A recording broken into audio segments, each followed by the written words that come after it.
It brings me great pleasure to introduce you today two highly respected specialists from the Southeast Asian AV Houses of Worship fraternity.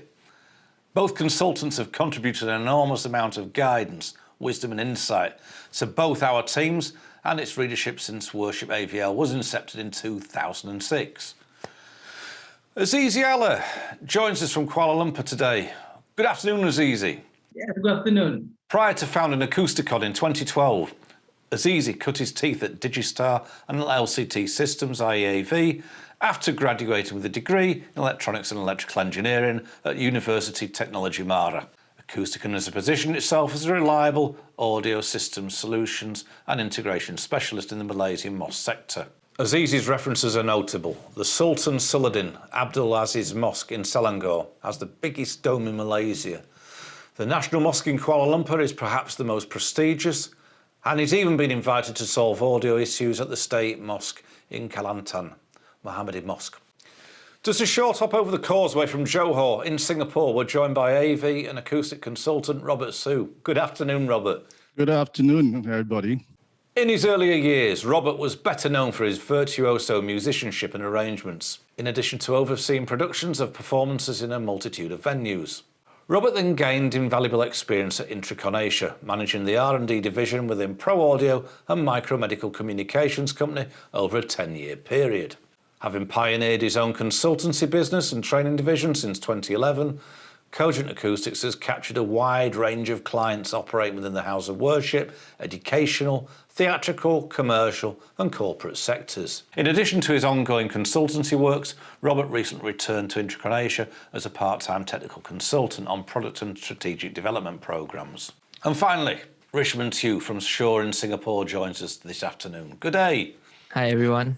As market development specialist for leading microphone brand, Richmond will be interjecting from time to time with relevant and useful technical tips and insights that we may be unaware of. Richmond brings many years of pro audio experience with him, having served as a solution counsellor for many. Based in Singapore, he supports many clients across the Southeast Asian region, ranging from corporate to education and then government agencies. Before we begin, I'd like to encourage our audience participants to message us on this platform with any relevant questions pertaining to Pro Audio in House of Worship. We will endeavour to discuss some of these in the time we have remaining on air this evening. So again, thanks for joining us here today. What specific projects and solutions do you envisage will help with engagement levels? And we're talking really about streaming, recording, networking and advice on how to get the best knowledge out of that. It doesn't have to be COVID specific, but I think it's relevant in this day and age. Robert, the chair is over to you, sir.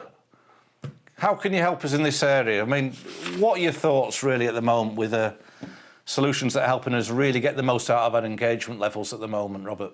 Well, I think to many people, this is nothing really that new at this point in time. If you're talking about back in, say, February, March timeframe, that's when everybody started scrambling. All right, just what do I need? You know, what do I have to do to make things work differently? Now nobody's coming to the house of worship. Everybody's at home, but something has to go on, the program has to go on. We cannot just shut down mosques and churches and things like that. So that's when a lot of people started searching the net, literally. All right, but of course I got multiple phone calls, you know, immediately as to how to deal with this, especially people from my past projects. All right, they started asking about, hey, you know, with the things that you have set up, what else do I need? I think that's what are the most common questions. So I think for most of these setups in houses of worship, they are mainly meant to deal with the live applications. All right. So what you need is something to connect the live systems to the outside world, right? Or perhaps if you're not too much into live, some people are not too comfortable with that. They would like to record it down. All right, and then present it at the later date or time. I know you're talking about sound system, you're talking about video system, all right? So video system, there's a whole variety. You gotta go into video capture, which is something that a lot of churches that I work with, especially the smaller ones, didn't really put much emphasis into it. All right. So you'll find that in the beginning, when they were kind of streaming the services, it was more like a podcast. There was no video involved because a lot of them were not ready. All right. Then they realized that no, we can't just broadcast audio, and we're going to go into video as well. So everybody started looking into what cameras to set up and things like that. How do I connect it? So everybody's looking into cameras. And then if you want something more elaborate, you got to go into video switching or video mixers. But that's only, that allows you to manage all the incoming video sources. Then you go into how do you stream it.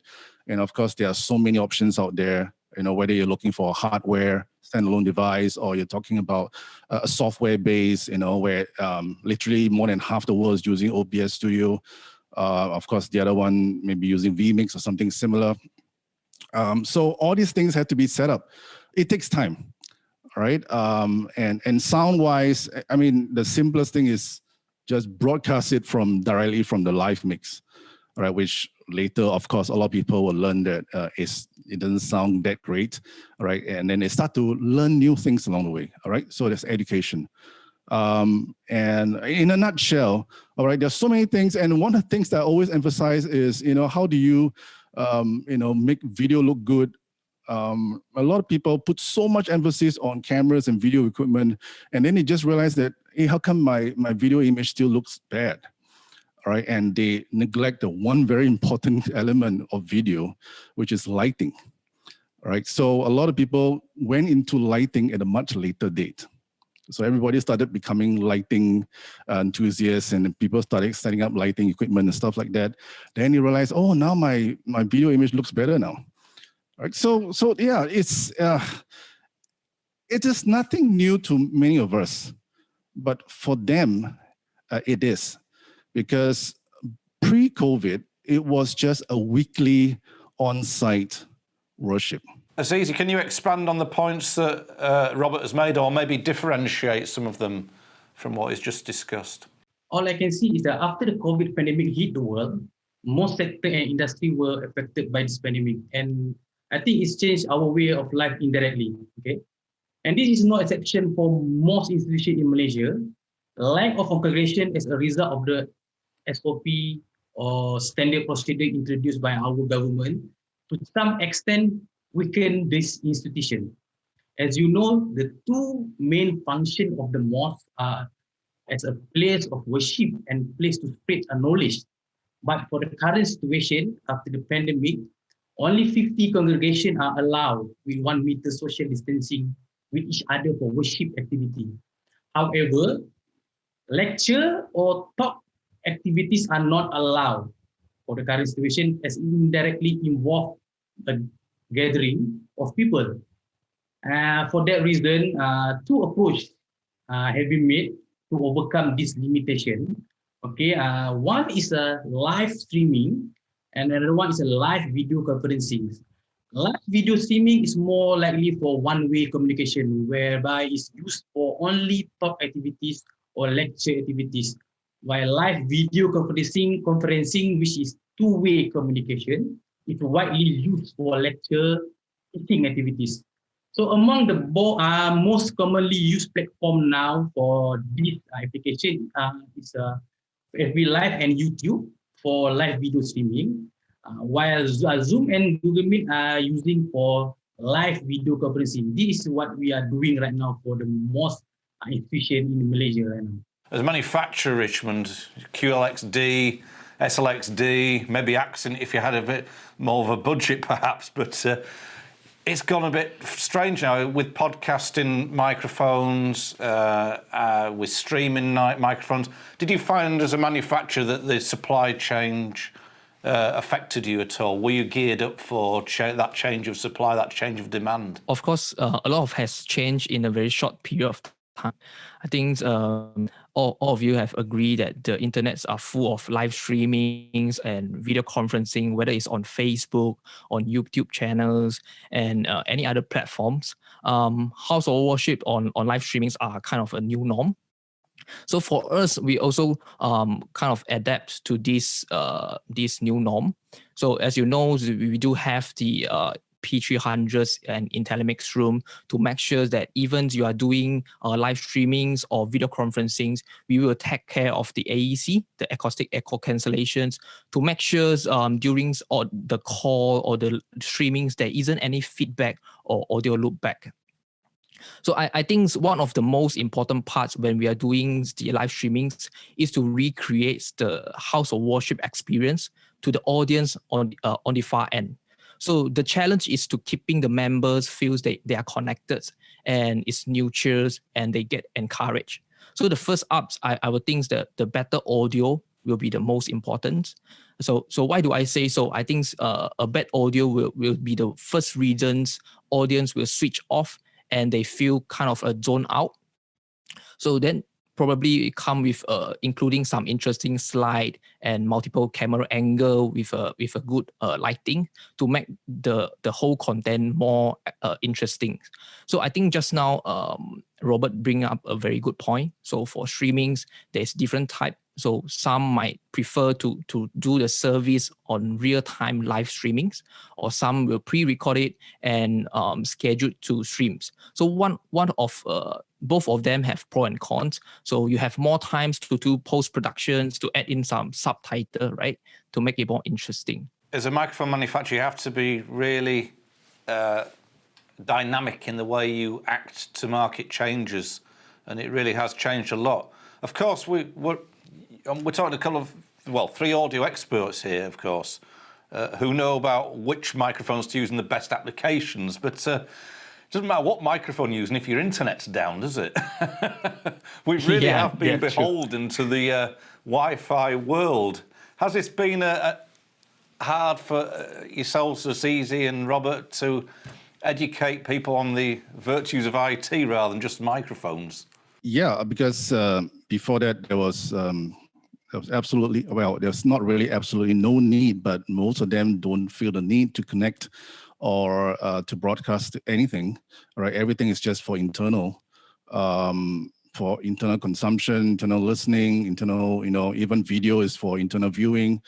And then suddenly everybody has to learn about, hey, what do I need even for my streaming PC, right? I've seen people use a recycled laptop from somewhere, because in a very short moment, they do not have resources, right? And just find anything they can work on.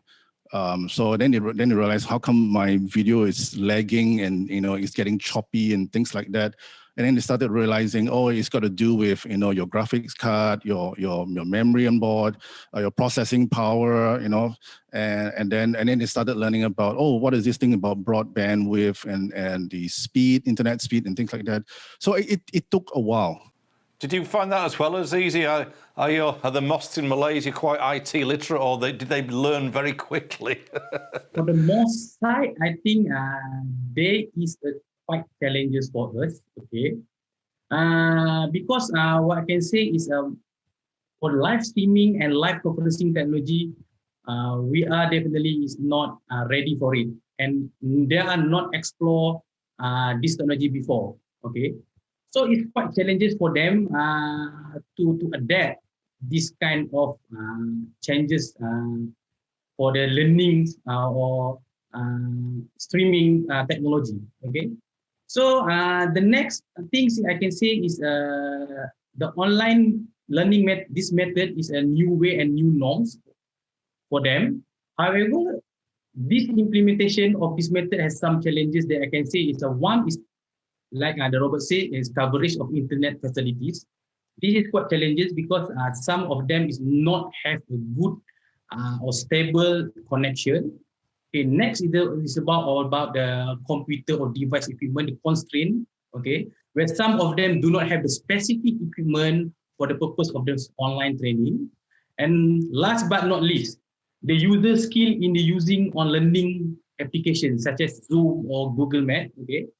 Because our attendee, our user, the final user is an average user who are mostly is elderly and retired people where their ITC are very, very low. It is different when compared to the middle-aged people where they are 10 and knowledgeable to the IT world. So in this case, it might be a problem for us, okay? to educate our congregation, okay, to use this kind of streaming technology. Let's move on. Thank you, everyone, for such great answers there. We'll talk about the challenges now for May, both from a technology angle and from a physical angle. So from a technology angle, can I start with yourself, Azizi? Can you talk about the setting up, the radio frequency, the knowledge base? What's been applicable in your field recently? I think I have an issue with the venue itself. Okay, I will try to explore this from two different angles. One, when the worship is conducted, and the second one is when the teaching sessions are conducted. Okay, first thing is the acoustic environment in the prayer hall definitely will have a slightly change because of the lack or absence of the human body. As a result, the restriction also restriction and limit being imposed to the congregations. Okay, the presence of the human body in a space or place can give some effect to the reverberation time artisticity when the human body actually, as you know, acts as a sound absorption agent. Therefore, the clarity of the sound should be slightly reduced due to this reverberation factor. So this is what I can see in our main prayer hall right now. Okay, because 50 congregation definitely will give some effect the sound reverberation factor.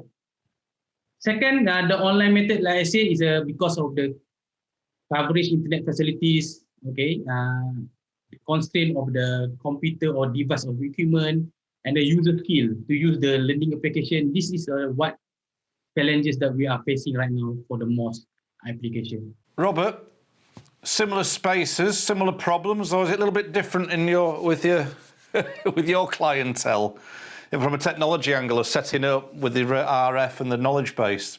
As far as RF is concerned, well, of course, practically every house of worship or churches are using wireless microphones, right? And even wireless IEMs. And I think the not the recent development, it's been a while for quite a while already, is the control of the frequencies, right? The bands that are available actually caught quite a number of them by surprise. All right. So a lot of them have been using their old wireless systems for a good number of years. And right now they find out that, they all sit in the illegal band, or rather the band that they're not allowed to use, all right? And of course, again, emails and calls starts coming in, say, what do I do with my current systems? Is it really illegal to use them right now? And all kinds of questions come in. So I think that is one of the biggest issue they're facing with RF. Unless you go into a much bigger setup and they have like 20 to 40 wireless systems in operation, but which is kind of rare because it's got to be a pretty big setup, right? But for those, they usually get pretty good support from all the manufacturers. Like for example, if they are using a Shure system, then you'll get the RF guys from Shure to come in to help them to coordinate, kind of scan and things like that. So I don't think that's a big problem. But I think a lot of them are sitting on systems that are old or from the previous frequency bands that they have to get rid of right now, right? So I think that's like something that they have to work through. And in this pandemic has kind of slowed it down, all right? So people are not looking into it, but once they get back into, right, on site and they start using again, it's going to be a problem. All right, so I guess even for sure they will be getting a lot of calls and says what can we do with our old systems and things like that. I think that's the major issue that they're facing right now on RF. But as far as other things are concerned, okay, yeah, there are so many new equipment and devices that they have to learn how to use. All right, everybody is getting on YouTube, learning about OBS, studio. And then learning how to be a cameraman, lighting guy, and all kinds of stuff. Even a USB interface is alien to some people. We've evolved a great deal over the last 20 years. I've seen house of worship churches primarily in Singapore, which started off with relatively small charismatic services, and then they've just grown and grown phenomenally to become what it's like a rock and roll show sometimes when you go into sorry to say that, but quite sophisticated productions, you know, the time aligned, and getting the microphones right for that is a challenge. And they don't really, I think there's a lot of these churches on the journey they've taken where they've upscaled their productions. They don't realise how much they're straining at the seams, both in technical equipment and in terms of the knowledge base that they've got. And that's where you come in, that's where Shaw come in, or a manufacturer, to sort of help them along and say, right, what you've got there was okay 10 years ago. What you've got now, let's take a look at it, what you need. They need to have a complete update almost.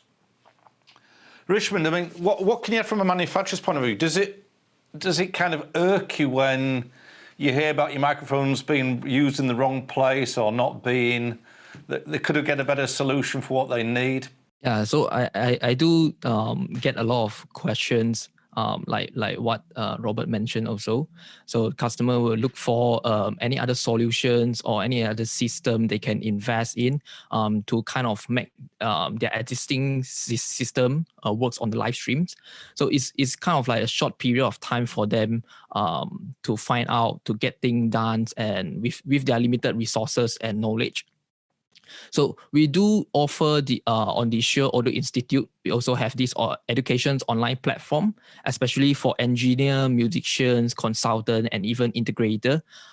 It's actually offer more than 50 courses to share along our products knowledge, the audio knowledge. One of the best thing is we do also share the basics networking knowledge. So for me, like totally audio backgrounds persons, so when we kind of step into live streamings, we have struggled on the IT part.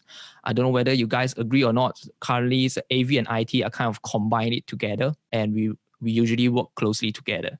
So for those audio engineers who doesn't have any idea about networking, so the SAI do have some courses to help them to close the gap between AV and IT. And on the other part, I think on the setting up physically, so if you are on a transitions from a live applications to the broadcast or live streaming solutions, I think I would suggest to making sure your infrastructure supports the ability to send and receive audio from different locations or venue to venue. So probably for mega church, currently they can't host a lot of participant or members in one venue. They have to separate in different locations. So I think with the infrastructure, that ability allow you to kind of streamings from locations to locations. This kind of give you an easy records for your audio input, and yeah. So I think that kind of very important. So maybe you may also consider to adding up Dante system solutions into the kind of like networking into your solutions, so you can stream over different locations. So we do offer Dante enable DSP or even microphones like the XN Digital, URXZ, or even the Microflex wireless microphones. So these solutions allow you to transmit audio via network infrastructure, of course, and with a minimum delay. So you can't even notice the delays over the analog. If you are using something like analog cable from locations to locations, you might have a very obvious delay on the audio, and you kind of need to synchronize back with your video source. Thank you, panellists, for the discussion so far. Before I move on to the next topic, I would like to remind our audience once again to type in their questions into the question pane so that we may address these in the Q&A session that follows. Let's talk about future trends. We've talked about the analog to digital switch for, 20 years, haven't we? About when line arrays came of age, really. And a lot of people want to hang on to the analog world. A lot of people want to immediately go into the digital world. The transformation has sped up. But let's talk about that, if we may, today. Will the transformation speed up even more, given what we've gone through in 2020, Azizi? First, live streaming and live conferencing technology will definitely expand. Its use due to the SOP restriction that have been imposed during this COVID pandemic. Only is limited to the teaching and learning session for house of worship mosques, because For the worship, is not allowed to do streaming because one of the pillar of our worship in Islam is not allowed to do that. Okay, people will start adapt and utilize this technology definitely in their daily activities and work operation. And I strongly believe this trend will be continuing even though there is a vaccine for COVID in future. This is I'm sure about it. Secondly, Malaysia has almost 6,500 mosques nationwide. And I think less than 1% of this number have people who are competent to maintain and manage the audio and video systems. We need to expand that group of experienced people. That's why you come in. It should be noted that the mosque operate at least 5 times a day for worship activities, and there is no dedicated operator at all to control the system during worship activities being held. Anything can be happening at this time, such as a feedback issue, loudness issue, and so on. Therefore, I think the concept of fully automated system should be used in the mosque so that issue related to the settings and the human error can be reduced when the system is used. So other than that, ability to monitor installed equipment should be created. So that makes it easier for user to know the status of the installed equipment without the need for an integrator like me or installer to be present to inspect it. All this can only be done with the digital. So I can say this is not a prototype or an idea or the concept. It's already been done in some of the mosques in Malaysia, and the result is amazing. One of the mosques is the National Mosque of Malaysia. So based on my experience, okay, the cost will be justified if the solution proposed will solve the current problem they are facing. This is the fact. Okay. So for me, I vote for the digital. Digital's a no-brainer compared to analog. I remember those, I'm sure you do as well, Aziz. You're not quite as old as myself, so you probably don't, I don't know, but those EQ racks that used to have the perspex screens across them because you couldn't touch the EQ or the compression or any of the settings, is like, do not touch. With digital, of course, it's just a password or a keyword, and you cannot touch. You've done all that. You've taken all that horrible setting and all that program out of their lives. It's just you turn on, you switch on, you do your service, you're off again. It's Robert. I mean, interesting answer there that Azizi gave. Does that compare to your experience in terms of future trends that we've gone digital now, we've said goodbye to analog, and here we are with networking, with Dante, and the benefits are all there for user friendliness and the experience of the congregants. There's no going back, is there? Oh, definitely there's no going back.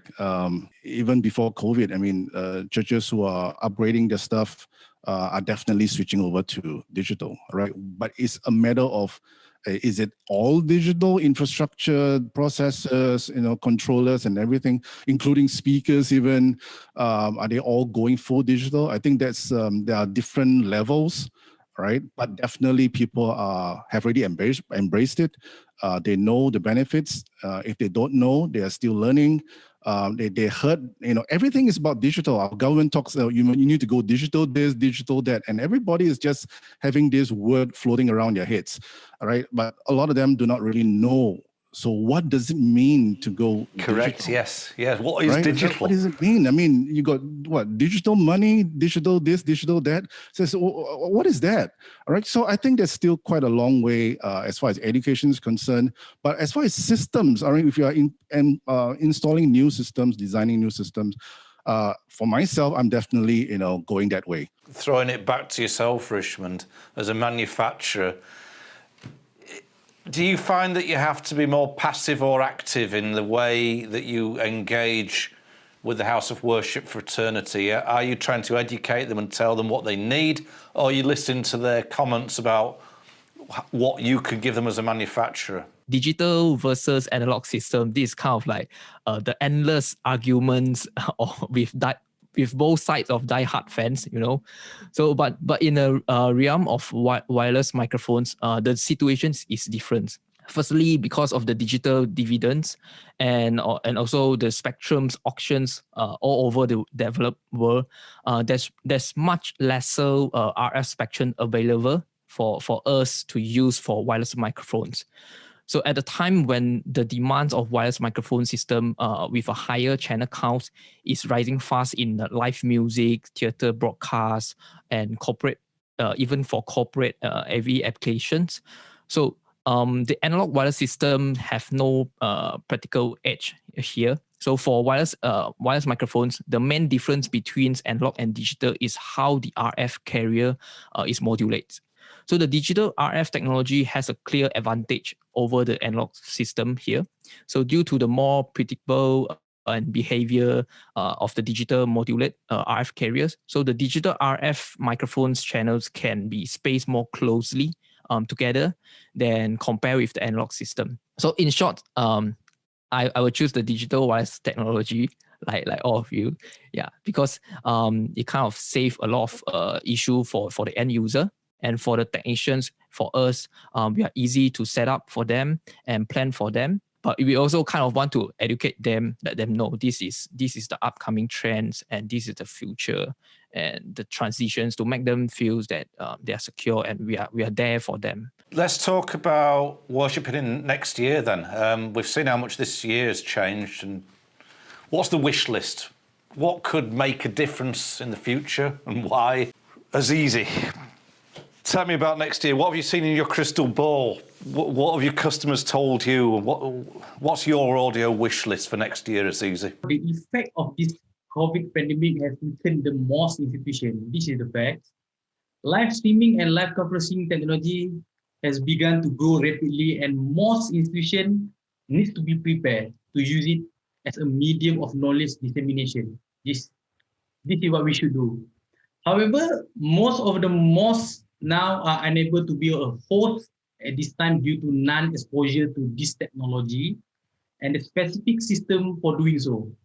This is the problem right now. So I do hope that in the future, every mosque should be equipped with an audio system and videos that seek to stream and conferencing, but not only limited to audio distribution only. Right now, we are only doing it for audio distribution only. So I also hope that more on-pro audio brand and manufacturer collaborate with the video communication service provider such as Zoom, Facebook, Google Meet to develop and invent more variety of new products and solutions.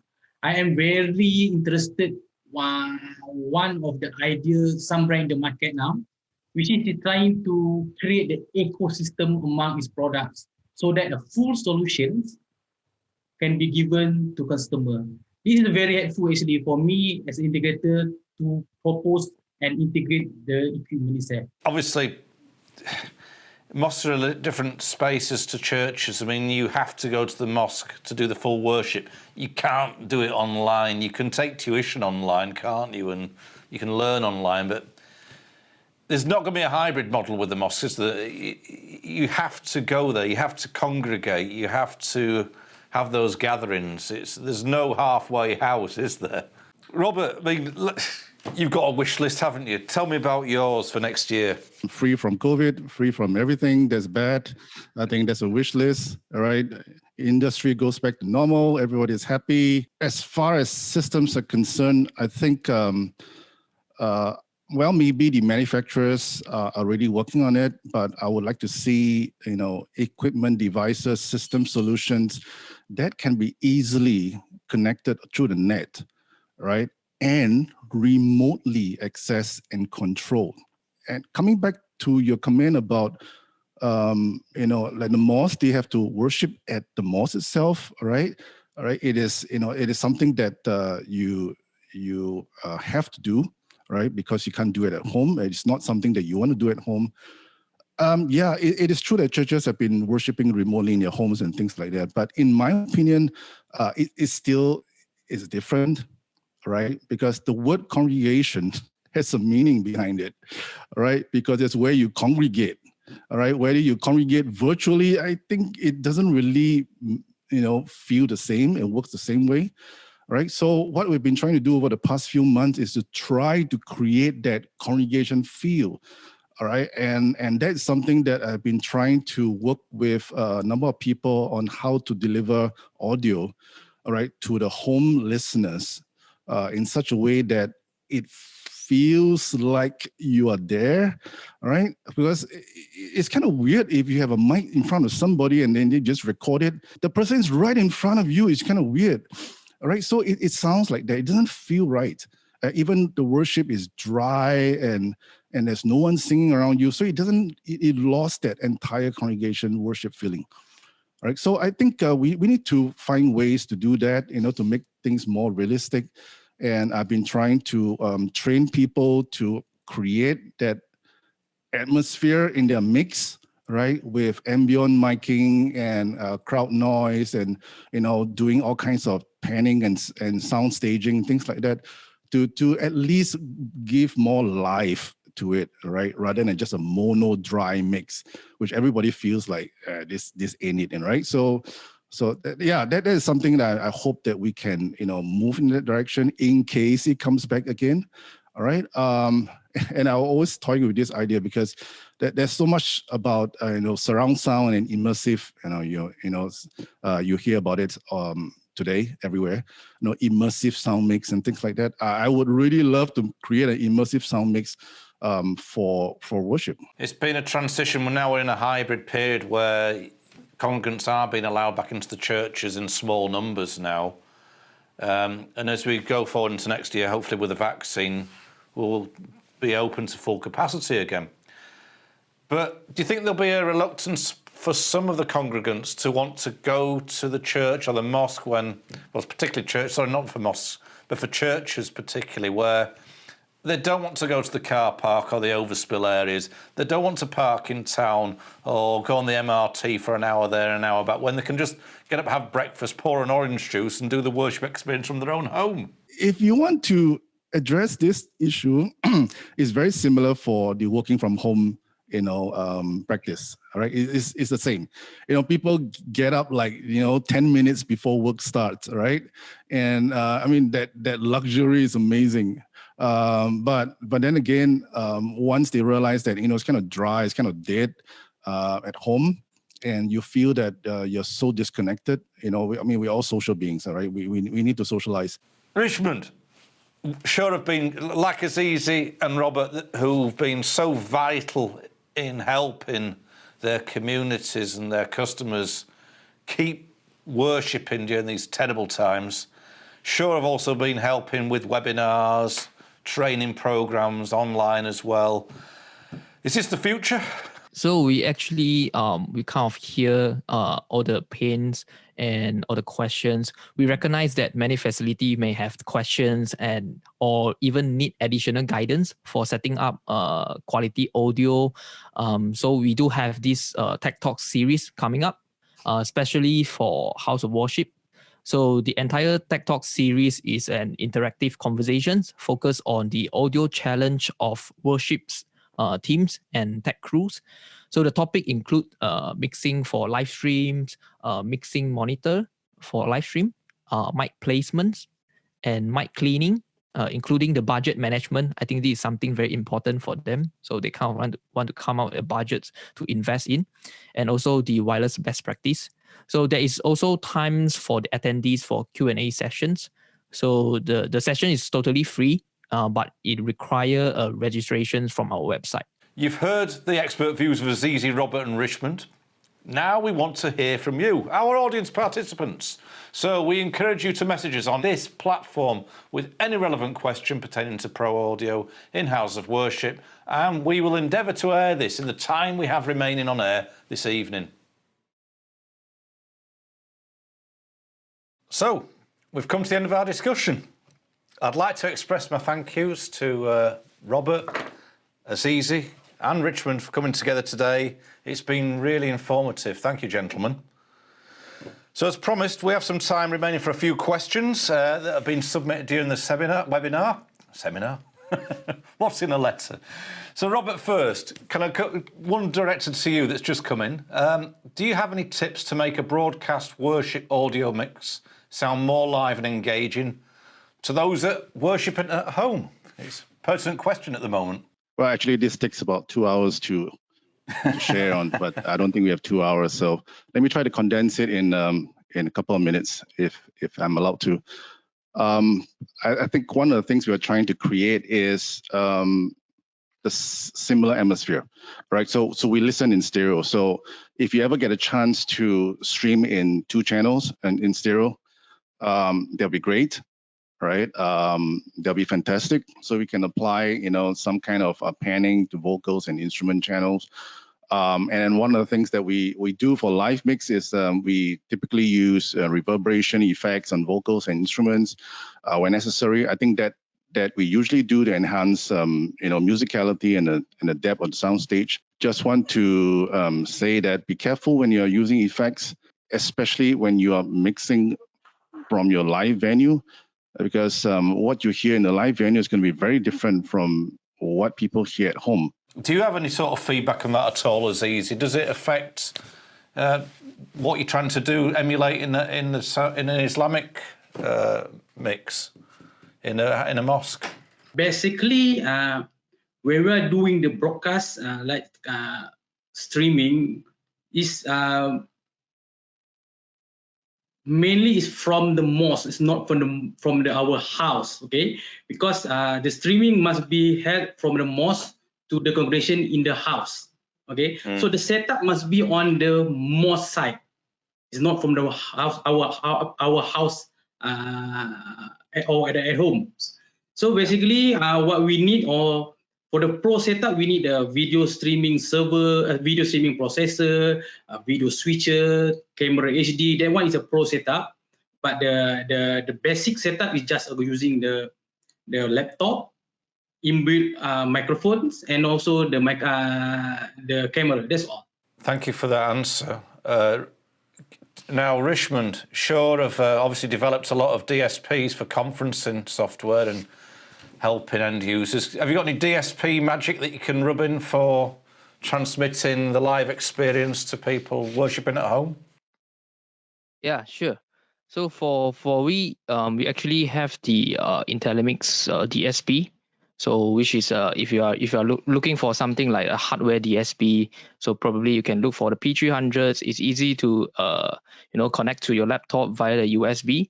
So if let's say your entire ecosystem are using Dante, you probably can consider using our software DSP, the Intellimix Room, to install your into your laptop and or PC. So your PC will become a Dante endpoint, so easy for you to route in and out. And for another things that I think of can think of to be more engaging. So not only to focus on the venue recording or the details that we're trying to capture to recreate on the far end part. So the other thing is also for the end user, they also kind of like want to have a good pair of headphones, so they can really experience what is going on the site, so they can feel engaged and encouraged. Yeah. So this is to give them an impressive or immersive experience during the call. Yeah, the output's so important. As you say, some really good headphones at the user's end is going to help that, isn't it? They can't really put an Atmos system in the living room. One for yourself, Azizi, pertinent to mosques. And is there any possibility that Friday prayers can be transmitted through live streaming? Actually, this one is a good question. Okay. Basically, prayer can be performed either in alone or congregational in Islam. We, as a Muslim, will pray 5 times daily, either in alone or congregational prayer. So what is different between these two? Okay, it's all about imam actually, a man that lead the prayer session. We do have imam in congregational prayer, while alone prayer is just yourself. So we can perform alone prayer in anywhere, including at our own house. Okay. However, there is a type of prayer that only can be performed in a congregational way, such as a Friday prayer with a specific condition. So there is a 3 specific conditions, which is one is the place. Normally, it should be performed in a mosque. Second, the size of congregation.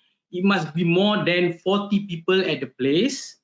And the third one is the sermon. It should be delivered before prayer session start. So referring to these conditions, the congregation gathering needs to be done physically, and you need to be there in imam place. So in this case, it should be at the mosque. So in a nutshell, Friday prayer cannot be performed through live streaming, as your presence is just on virtual state, but not in a physical state at imam place. So I do hope this will answer the question. It does. Thank you very much indeed for elucidating that. Obviously, smaller mosques, smaller churches have limited manpower, limited technical resources.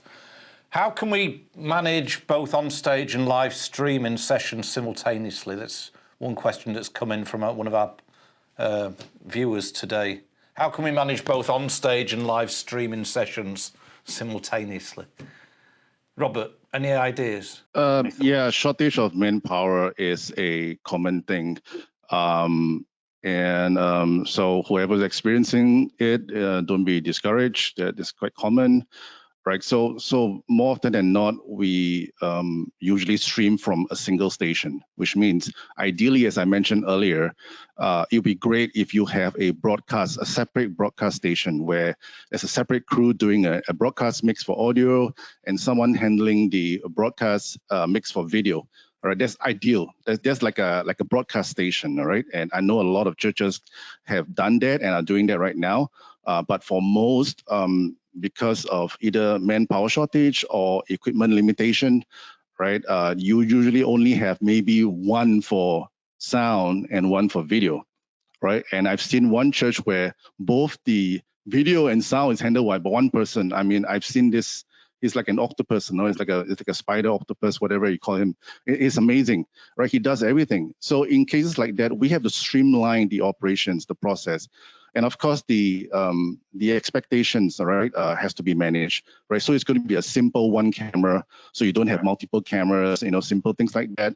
And mix is just taking straight and directly from the main live mix. So there is no separate mix or a different balance, different tone effects and everything for home use. So I think we just have to simplify it. It's possible. Right. Yeah. It's just that you need a little bit of guidance as to because as someone has asked, the balance and the tone, everything is very different when you listen from home. All right. So you have to figure out, all right, what do you need to change? So usually we'll send it through a separate mix on the same board, whether it's through a mix out or an aux out or something. And then you have to be pre-balanced before the worship starts, all right? So you have to pre-balance so that you don't have to meddle with so many things. And that different mix will go to the homes, all right? So things like that can be done. That's quite a tuition for a volunteer church, isn't it? Who's trying to sort of recite church passages, readings, Quran recitals, and having to do all that as well. They need a little bit of help from yourselves, don't they? Yeah.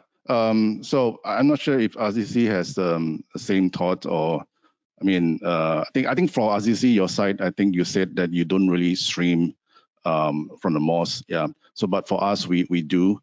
The church operators, some of them do not even have volunteers. Some, they rely on the church administrator or the church pastor. I've seen some churches where the pastor himself does the sound as well. It's amazing, So they're really multitasking.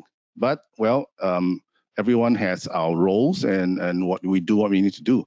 So I think we've grown. We've learned a lot, and I think they have learned a lot too. So life goes on. Richmond, any thoughts? Yeah, I think this is one of the common questions or problem for most of the places, venues. For mega churches, probably they will have a lot of volunteer or professionals. They have enough manpowers. However, for the smaller churches or smaller venue, they might have a shortage. So for our Accent Digital's Advanced, so if you know about it, so it can take care of the RF interference detections or avoidance by itself.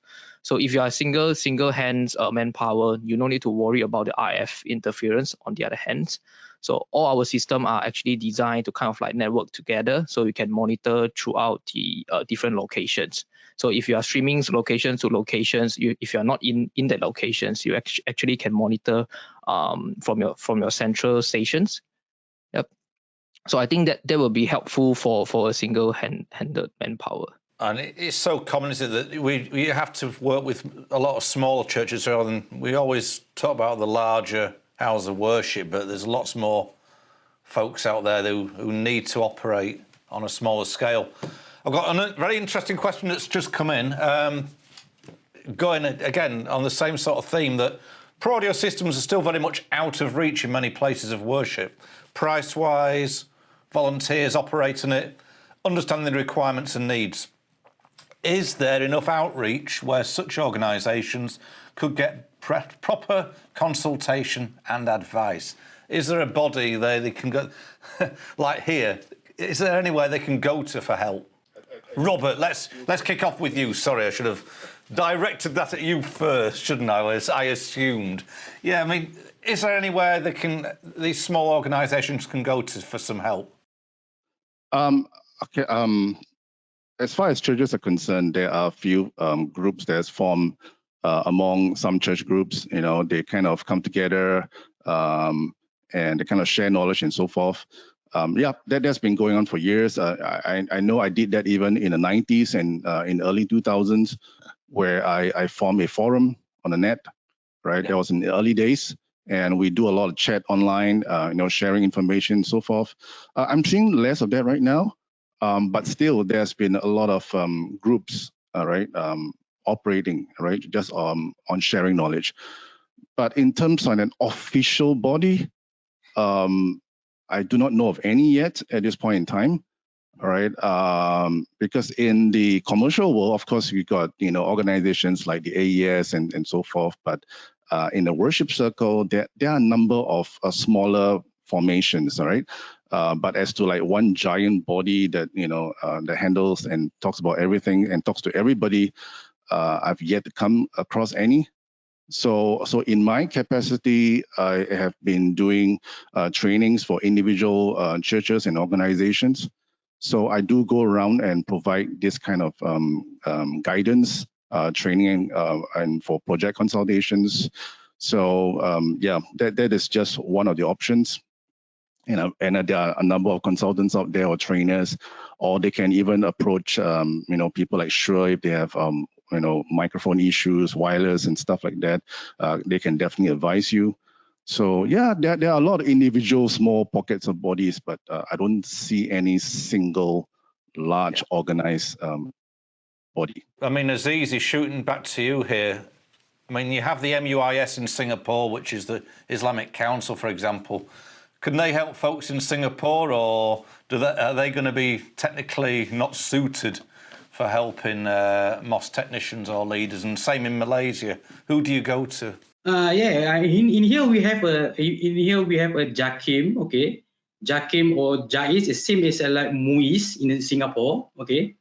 So basically, operator in sound to handle in most there is, but it's limited to the category of state mosques only, okay. Compared to others, here is district mosque. They don't have any dedicated operator to handle all these mosques.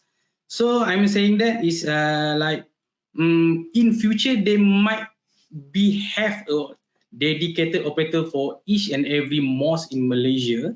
Okay, so this will be at least solve the common problem in the human error at least rather than the equipment error. So I do hope that JAIS, JAKIM will be I can say is trying to bring this time opposition to handle the mosque in the future.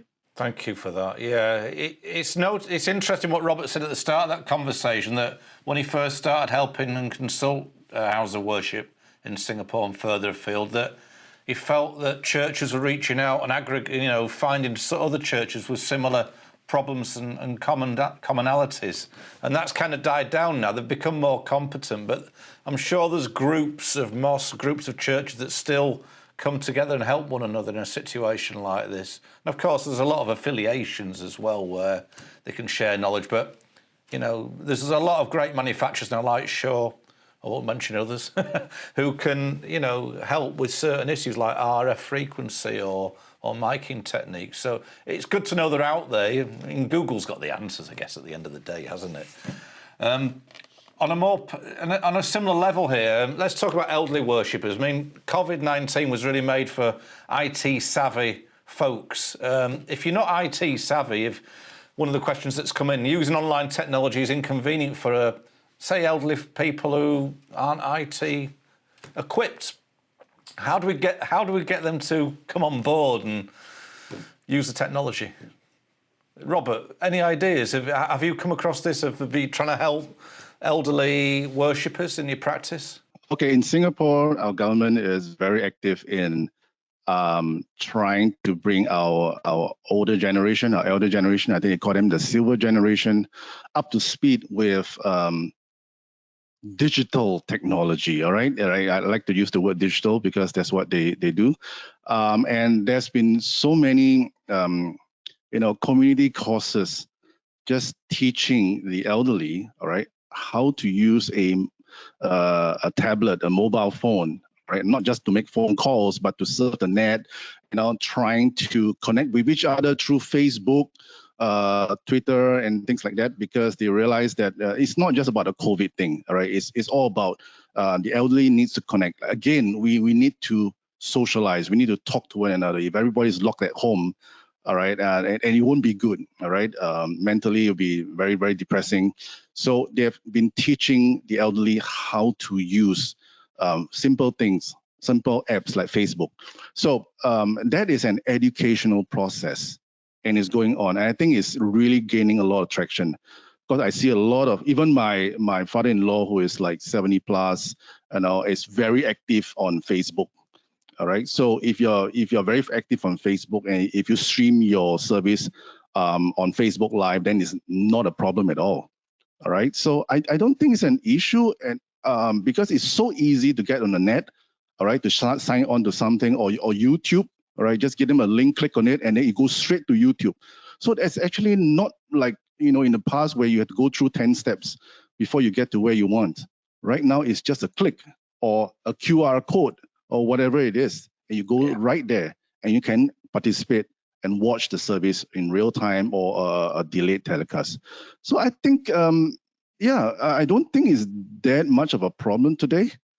I think with just a little bit of education, you'll be surprised that people are smarter than they look. All right, you can teach them something, and they'll learn very quickly, and then it's history after that. All right, so it's nothing.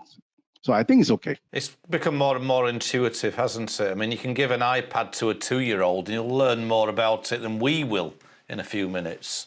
But I think for someone who's 70 plus, it's a little bit of a steeper learning curve, but I think all these things are intuitive. Would you say that's the case? It's easy for you? Have you seen a big leap forward? A lot of elderly worshippers who were stranded at home and needed a connection have learned to adapt? I believe the key process is the education, actually, especially for the elderly. Okay, so I believe among them there is an effort among the community that they are sharing their knowledge about how to use the applications such as Facebook, like Robert said. Okay, so maybe in future there is an application that they would like to explore, such as Zoom, Google Meet. This is that I can say will be used in future for learning online, especially for the elderly, because the COVID pandemic is not allow all the congregation coming to the mosque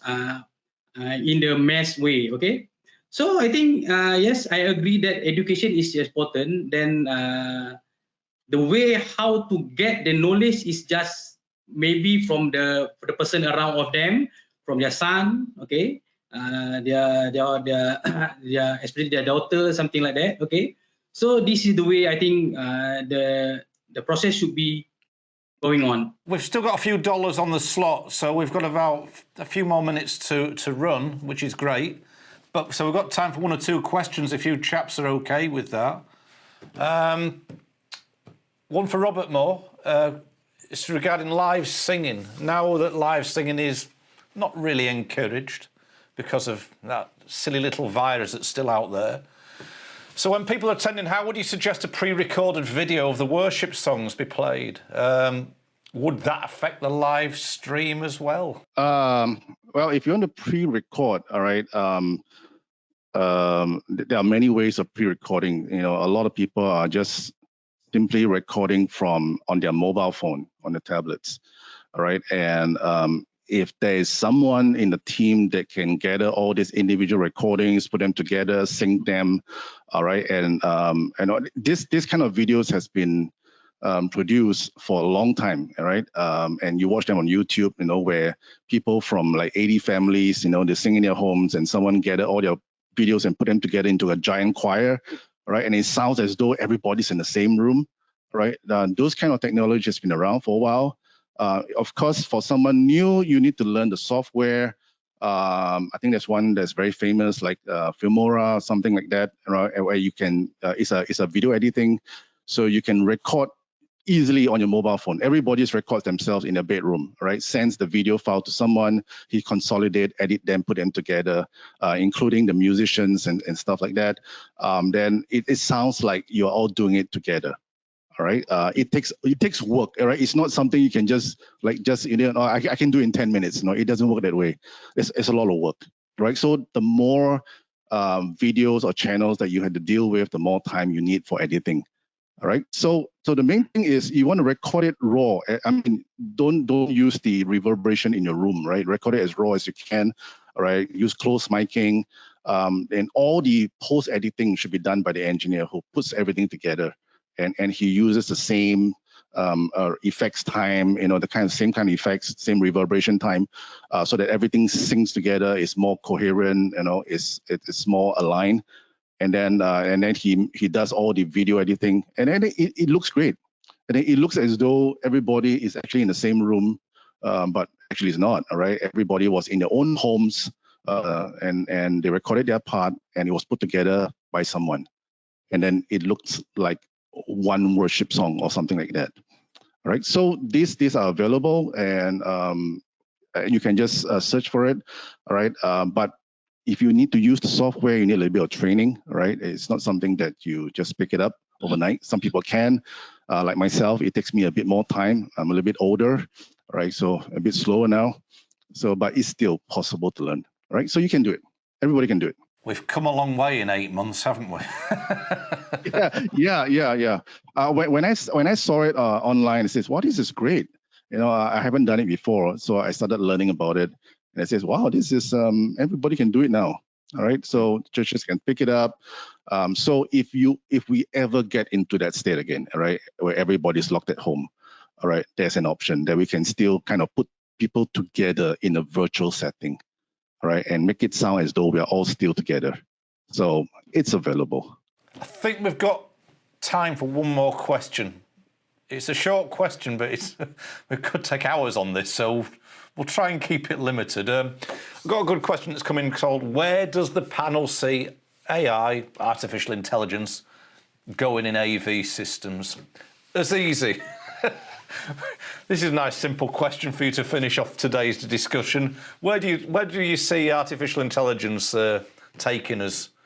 Are the bots and the algorithms coming into the mosque? Artificial intelligence for the mosque, wow, is good. It's good technology actually. Okay, I believe this technology will be benefit to the automated system usually. Okay, so basically, what he can does is like more likely is react to the current situation to solve the problem. Okay, so it's like for me, it's a like automated system. Okay, for instance, like the level of the microphone will be automatic increase or decrease according to the input level, some sort like that.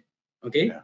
So another of example is like the microphone channel will be mute if some is not being used during the prayer, some sort like that, to avoid the feedback.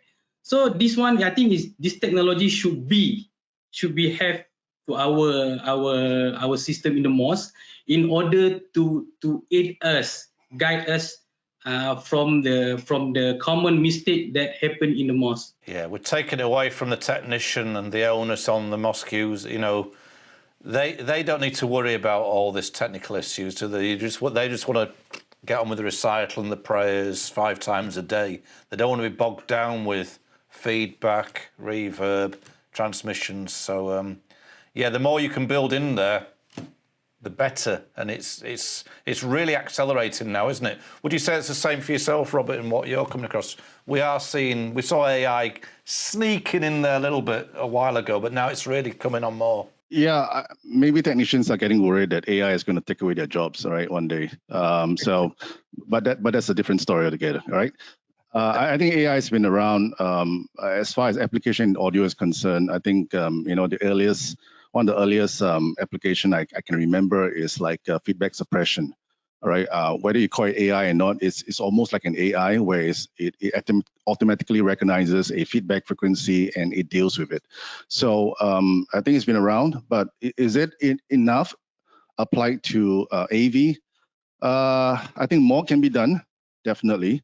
And probably with this COVID situation, I think it has spurred many to speed up development of AI in AV, because we're going to go into contactless, remote control, sensors to detect certain things.